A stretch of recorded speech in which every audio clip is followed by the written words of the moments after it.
to discuss Nigeria-UK relations as well as the coronation ceremony of King Charles III. We're being joined by Ambassador Sharafa Ishola, Nigeria's High Commissioner to the United Kingdom. He joins us live from our London studios. A pleasure having you with us, Ambassador.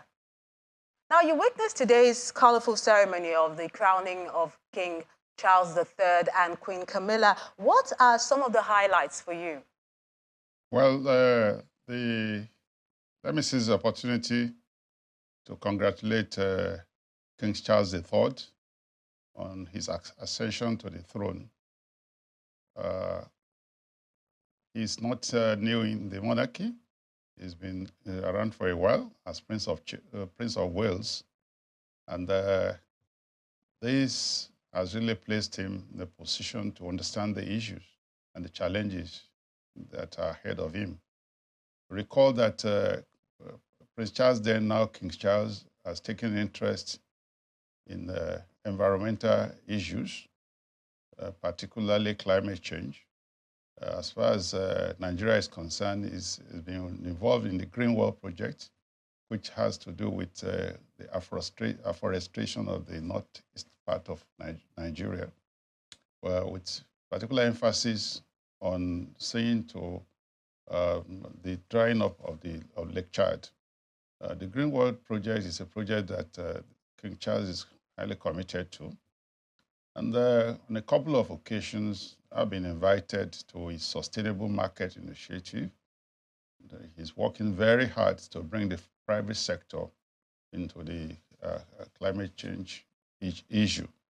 I had the opportunity of delivering a paper on this in Kigali on behalf of Nigeria during the last Commonwealth Summit, Head of Government Summit in Kigali. And about 2 months ago, there was also another King's reception at Buckingham Palace with emphasis on getting the private sector as operators involved in climate change challenges so that it can always be with the regulators, that is the government, various governments all over across the world, and the operators, that is the private sector. So the Sustainable Market Initiative, it's something that is very dear to the heart of the king. And I must say that in recent times, the British institutions have taken interest in returning our artifacts. That's also something I believe the palace will also focus on. And as far as Nigeria is concerned, the king has Nigeria in his heart. On a couple of occasions at Buckingham Palace, he will ask after our president, and he's taken interest in Nigeria. You'll recall that he's visited Nigeria on a couple of occasions. So Nigeria is looking forward to a more robust relationship, particularly in the area of business activities, because I've had a couple of occasions brought to the attention of the British government that the flow of direct investment to Nigeria is not good enough for our relationship. And we look forward to increasing the business-related activities away from the goods and services sector to foreign direct investment. So all these are issues that are of concern to the king. And we look forward to having better relationship on these and other issues. Now, Nigeria and the UK share a lot of history. We go way back, and you've mentioned the return of the artifacts and the fact that Nigeria is really dear to the king's heart. But what more do you expect to see in the coming days during the new monarch's reign?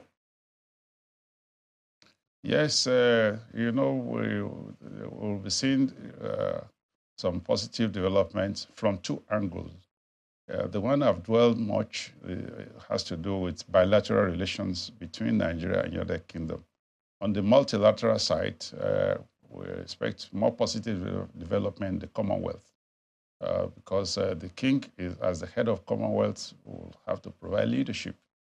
And you know, Nigeria occupies a prominent place in Commonwealth.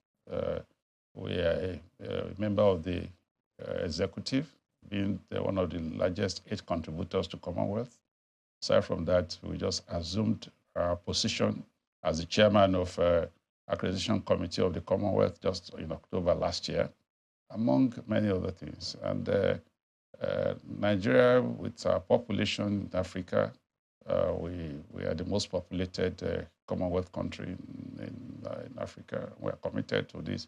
We are committed to Commonwealth in many ways. You know, we have the same common law in terms of law and order, and that promotes a business relationship because where you have a country having a different operating a different law from the country of the investor, that may bring some delay in the investment agreement and coming together. I must also say that aside from common law, Nigeria still run largely on British curriculum. Many of our educational institutions, so we also share the same on that. There has been a lot of cultural exchanges through the Royal Commonwealth Society and many other institutions. And you also know that to an average Nigerian, outside Nigeria, in the Western world, Britain is seen as number one home. Our diaspora community here, it's very vibrant. Over 250,000 British Nigerians are here in Britain.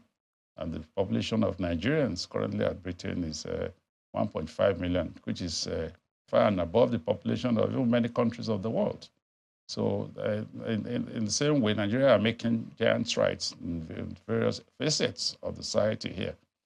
We have 7 members of parliament as of today as British Nigerians.